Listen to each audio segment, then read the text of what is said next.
Hey everybody, it's Kyle. Welcome back to the channel. Today I'm going to be doing the quarter year crisis tag. I was tagged by Alex over at Tall Guy Reads, and I really like this tag. It's nice to just kind of look back over the year. I'm just going to get right into the questions. The first question is, how many books have you read this year?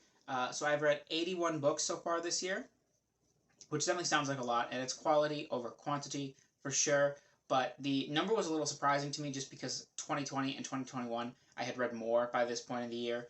But there was lockdowns in those years, and there wasn't this year. So also, I've just had a tendency to read longer books, and so far this year is a better reading year than either of those years. So that's much better. But when I went and counted, I was just surprised it was only 81, even though 81 for 4 months is still really good. I'm having a really good reading year. But yeah, I've read 81 books so far this year. The second question is, have you read a new book in 2022 that has become a new favorite?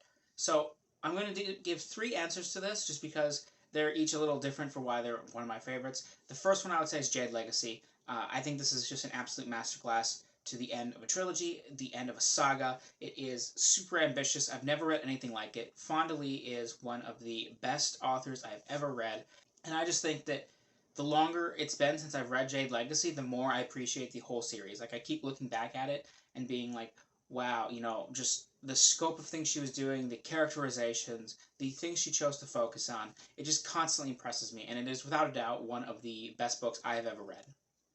But I would also be remiss if I didn't shout out in the same month Last Argument of Kings, the third book in the First Law trilogy by Joe Abercrombie. I read them both like pretty much back to back, and so just a really good reading time.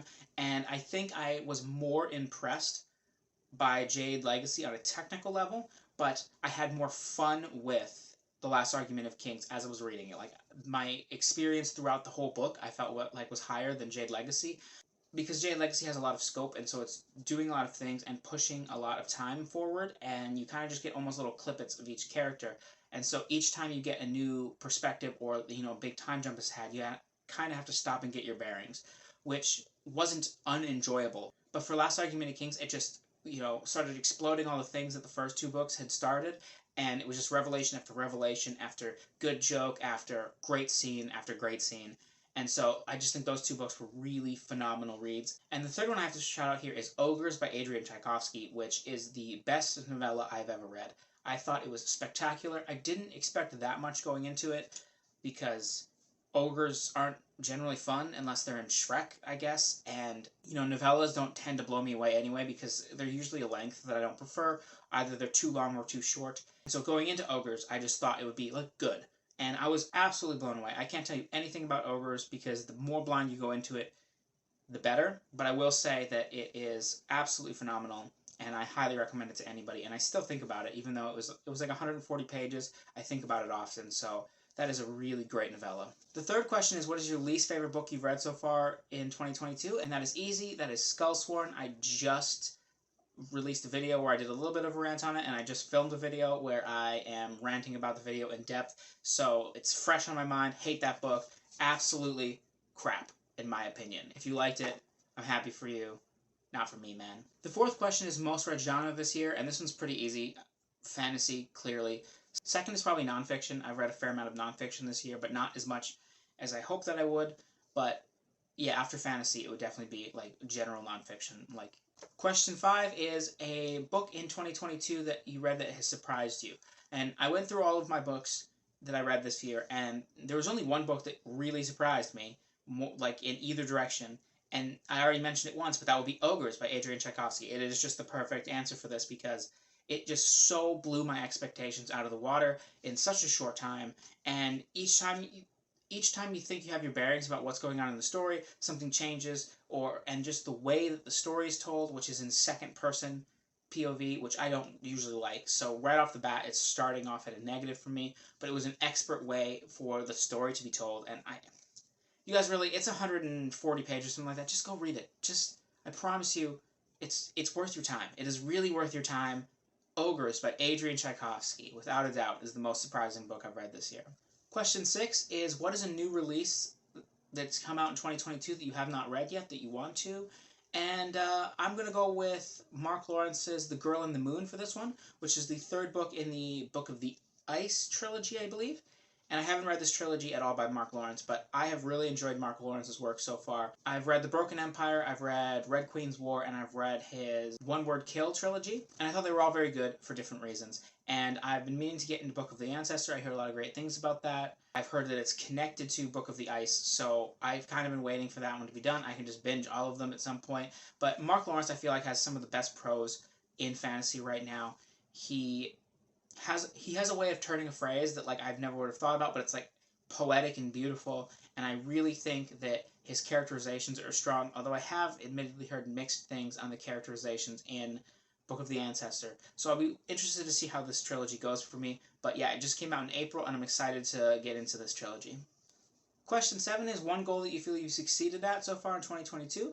I would say reading series that I've been putting off for a long time, I've been doing very good at that. I've wanted to start Realm of the Elderlings for a really long time. I just finished Farseer. I wanted to read the Warlord Chronicles, and I finished that trilogy in March. I wanted to read Greenbone Saga, and I finished that in March. First Law Trilogy and the rest of the First Law universe I'm currently in the middle of. I wanted to start Sun Eater, and I'm about a third of the way into the second book right now. Just in general, I feel like I've gotten my bearings a bit more in fantasy. When I first started discovering fantasy was a genre I liked, I just kind of picked and chose randomly, and the bigger series are the ones that were very well loved.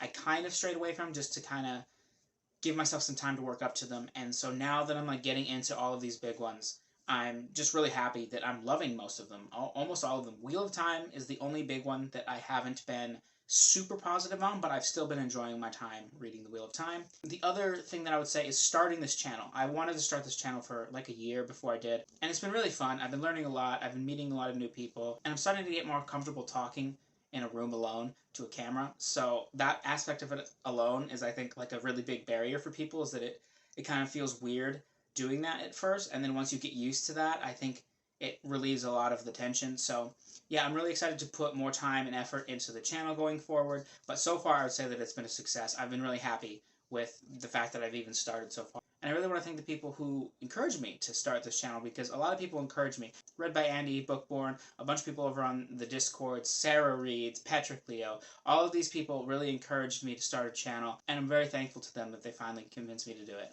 Question 8 is a goal you want to focus on more for this year. I would say posting videos more consistently and, getting better at the turnaround process. I tend to film a video and then start editing it and then put it down for like a day or two and then start doing it again. And like I would like to just be able to film a video and then edit it right away and then, post it the next day or something. But I don't really know why there's that mental blockage in my mind where it's like, oh, I should like film it and then edit it separately at some other time. It would be way better time management if I just did it all at once. But regardless, it's just something that I should work on. And then secondly is reading books that I own physically, because you guys can see all of this behind me, but this isn't even all of my books. I have another bookshelf over there. I have another bookshelf in the other room.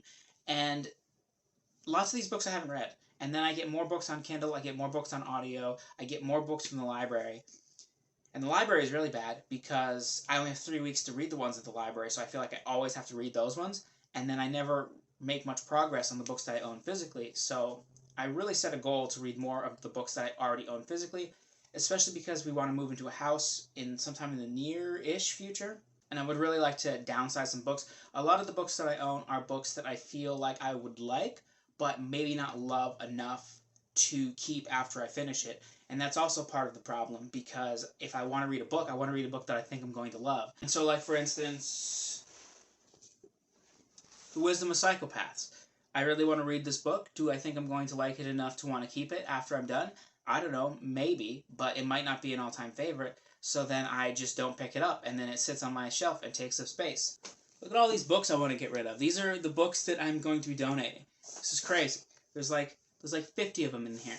So as you can see, it's a constant struggle, but I am making progress. I want to continue to whittle down the ones into a refined collection of books that I absolutely love. That would be the ideal. And question 9 is new booktubers that you found that you want to promote. I'm going to double this question as the people that I'm going to tag. I'm just going to tag these 3 people as well. So first is a new booktuber. Her name is Jordan Lamanga Mingetti. I'm probably saying your name wrong, Jordan. I'm really sorry. Be less Italian, and then I would say your name right. This is not my fault.